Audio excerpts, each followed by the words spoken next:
What's up guys, today I'm going to be talking about Wukong jungle. It's only been a few days since the new patches come out where Wukong's gotten buffed, and you know, at the start I thought, okay, this champion not so good, like this guy always dies to AP champs and he's meant to kind of just be a team fighter.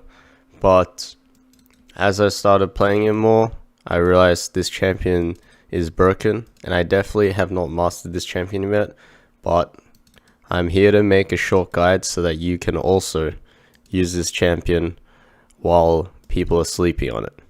Alright, so for runes for Wukong, it's going to be very similar to Lee Sin and Zhao.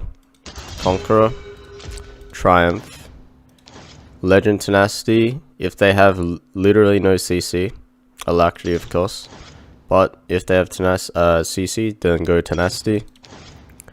Last Stand.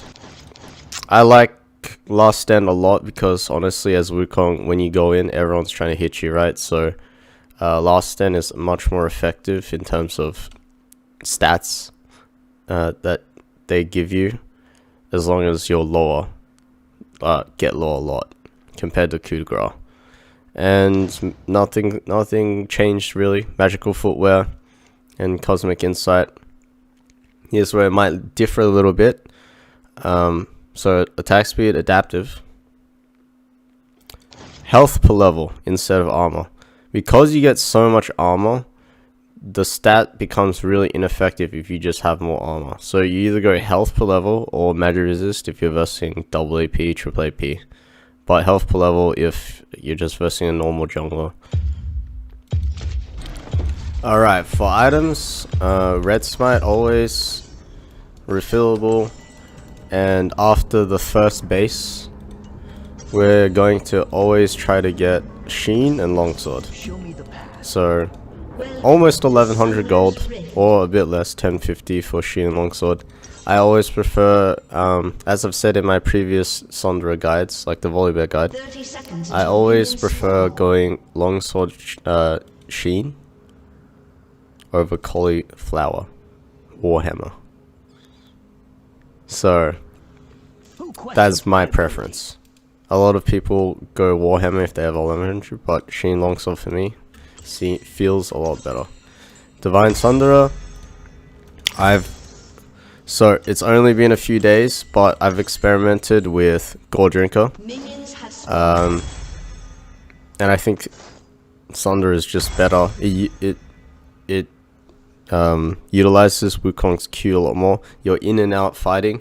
You're not an all-in fighter, contrary to what normies would believe. Gore Drinker, you literally just keep going in, and then you go drink it when you're low. Thunder is, you can utilize the passive every 1.5 seconds, and that's really good for Wukong because he's in and out fighting with ulti and W and Q. You're always gonna go Ninja Tabs because it's broken. I can't buy it, unfortunately, because I have Cosmic or Boots.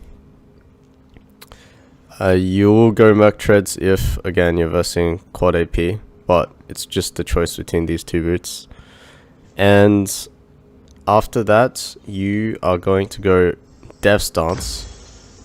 And if you're versing triple AP again, as I've stated at the start of the video, Wukong's biggest weakness is AP champs. Because look at my base MR. My base MR is 28 MR. I literally have less MR than 80 carries. Okay, so more is an extremely good item if there's a lot of AP. If there's not a lot of AP, or the AP champs you're versing aren't fed, then just go Death Stance. And I'll always end up buying more unless they're literally full AP, because your biggest weakness again is your low MR stat, where people will do true damage to you if you don't put MR.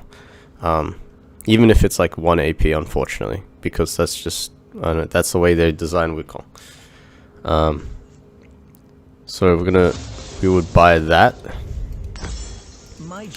And for the other two items, I mean, it's very up to you.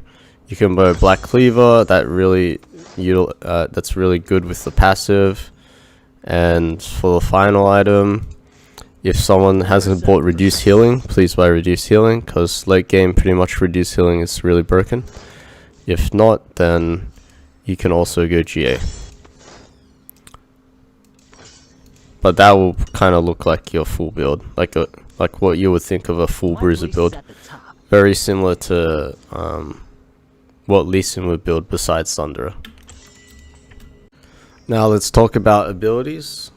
Like I've said, Wukong's base MR is really low, but he is very, very strong against armor. So Wukong gains 6 armor and regenerates, or however much armor, whatever level he is, and regenerates 0.5 max health per 5 seconds. The main point is his armor is increased by a lot. The health is not noticeable. And it stacks up to 10 times, so it's like a mini Graves. It's similar to Graves and very strong versus AD champs. Your Q, as I've said, is your bread and butter and jam. What's beautiful about this skill is when you max it, your armor reduction on whoever you hit goes up and your range on it goes up, and it's very deceiving. And obviously the cooldown going down helps a lot, because your E basically removes 0.5 seconds, or all your abilities do, and auto attacks on your Q. So that is really helpful, because your Q does a lot of damage, and if you smack someone twice with that, that is extremely, it's deadly, especially with Thunderer, the passive, same time. The W, as you guys know, it's the invis. You can be trickier. The new patch, you can jump over walls with it.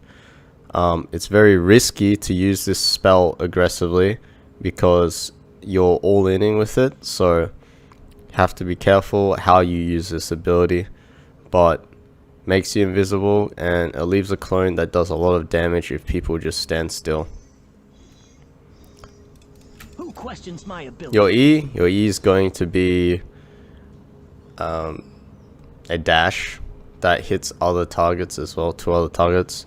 It has magic damage scaling, so this is kind of why I don't like Gold Drinker, and why I don't like going full lethality Wukong, just because his AD scalings are really bad. His Q is 45% bonus AD, his W has 0 AP or AD scaling, his E is AP, his ulti is 220%, which is really good, but again, there's only 2 AD scalings on his kit, and only one of them is good, which is his ulti.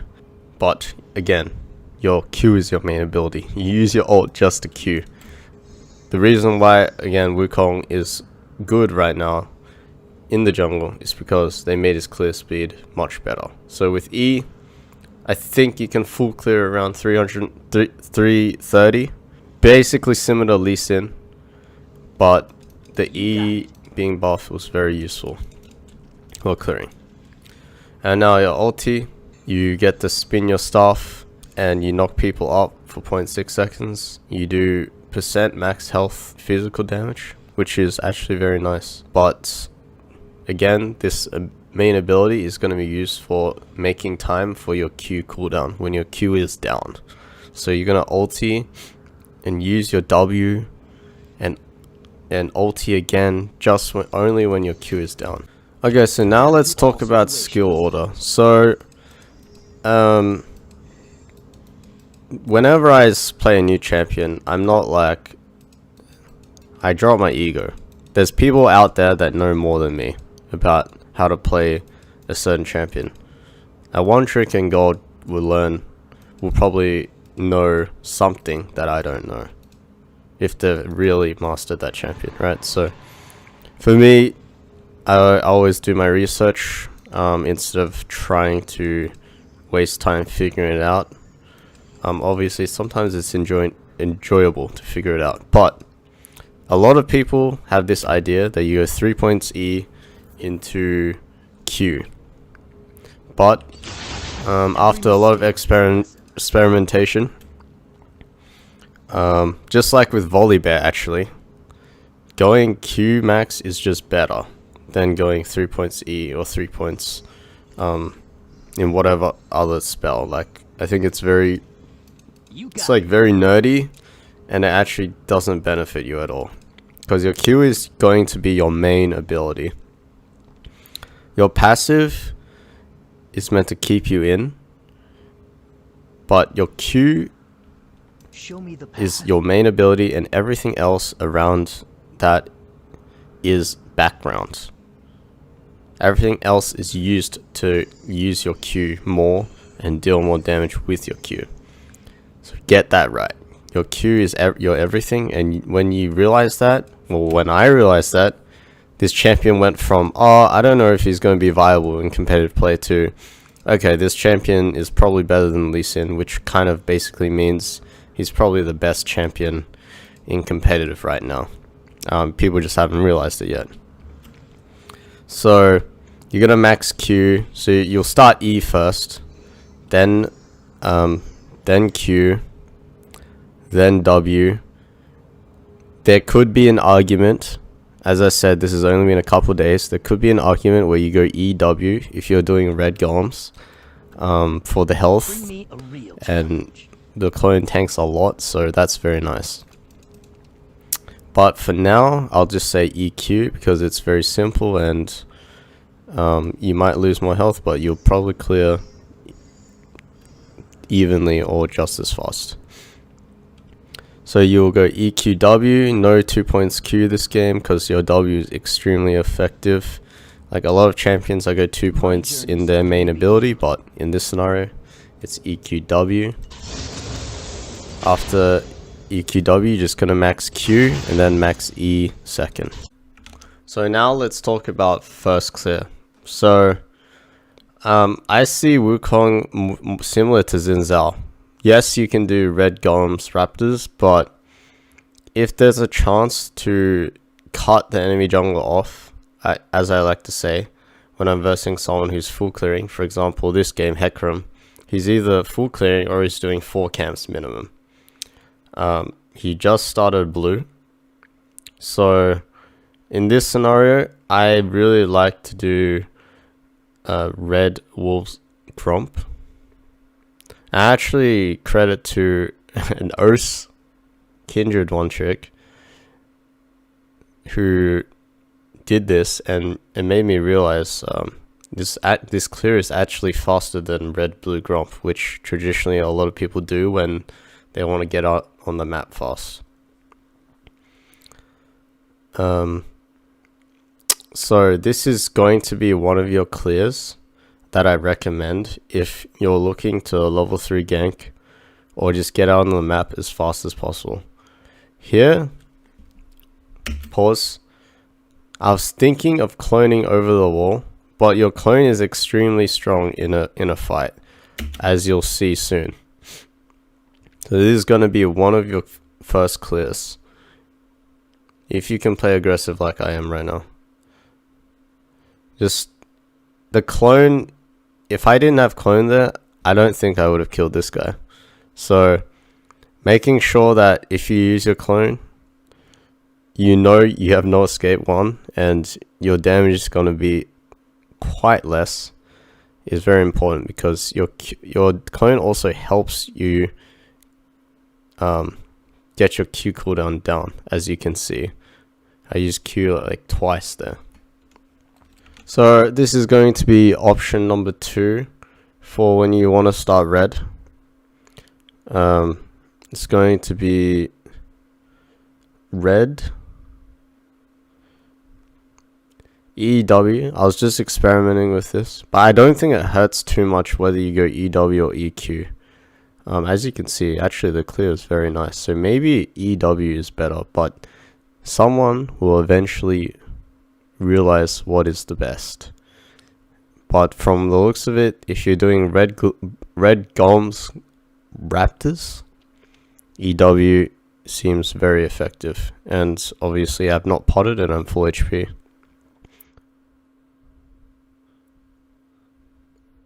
As you can see here, it's really important to proc your red buff on all the mini camps because they do a lot of damage and they hurt. And as you can see as well, my clear is very slow in terms of clear. So just be aware that if you do red blue golems, your clear is going to be similar to what a Lee Sin would clear.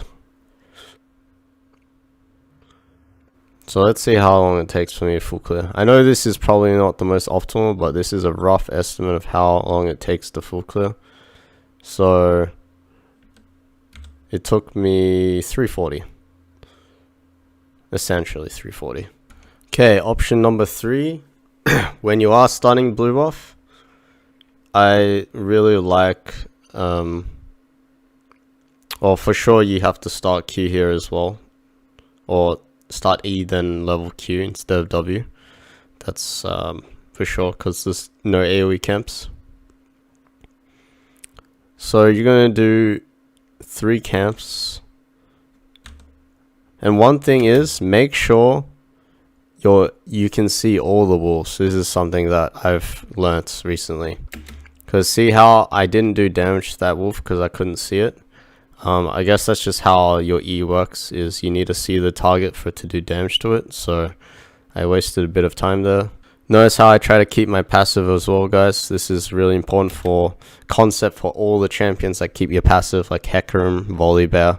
If you can kite the camp and the patience till the last second and pull it to the middle and be comfortable with that, you can save yourself a lot of health, because now I have a lot more armor. Just because I was able to use that mechanic.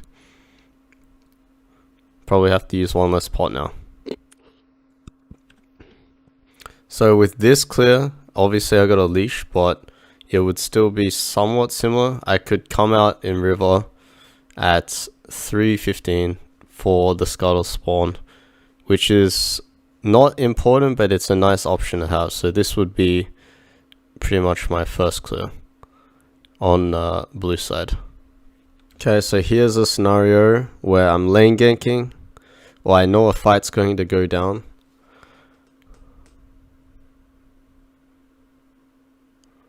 Twitch wants to fight us.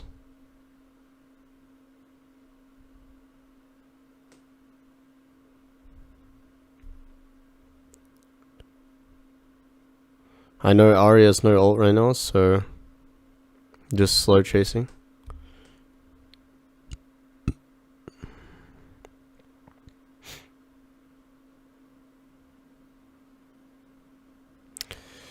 Beautiful use of W over the wall.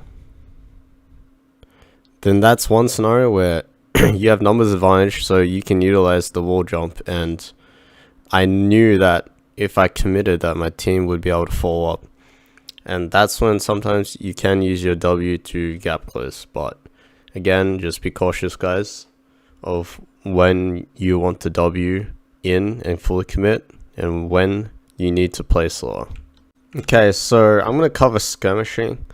For ganking, I don't have enough footage to show you exactly what I feel Wukong should be like for ganking, but what I will say for Wukong is try to not use your W to go in, because if you go in and you get turned on, you have no escape or gap close.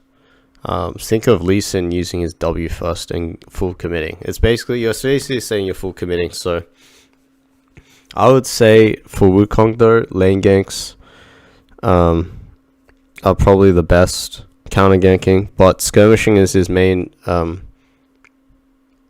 focus, I would say, and main strength. Wukong doesn't have any CC besides his ult, so using lane ganks, making people walk up through map awareness and wave awareness, that is going to be the best bet. But other than that, he's probably one of the worst gankers, but skirmishing is where he is very good. So in this scenario, I'm able to bait this Hecarim to walk up. I hit a double knock up and use my Q. Notice how I cancel my ult every time my Q is up. That's a very important point. Bam, whack him in the head.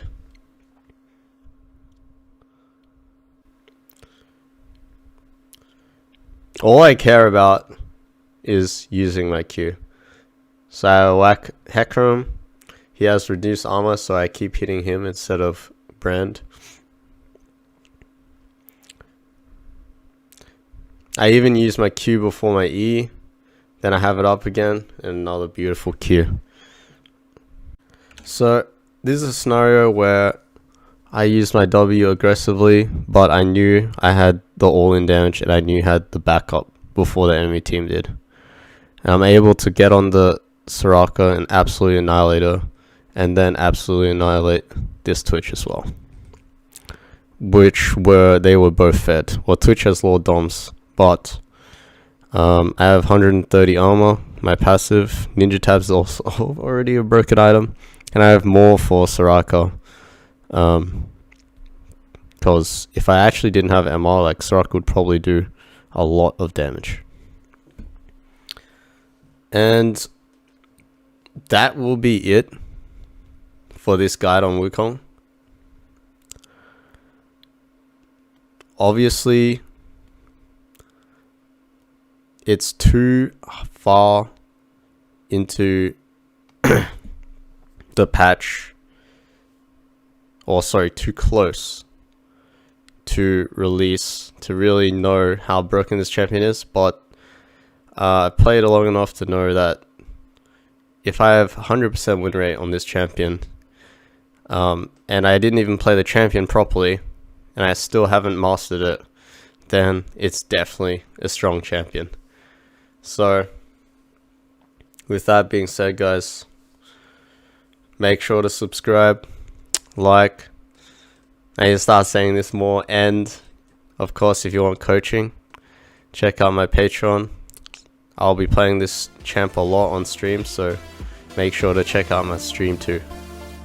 Thanks, guys.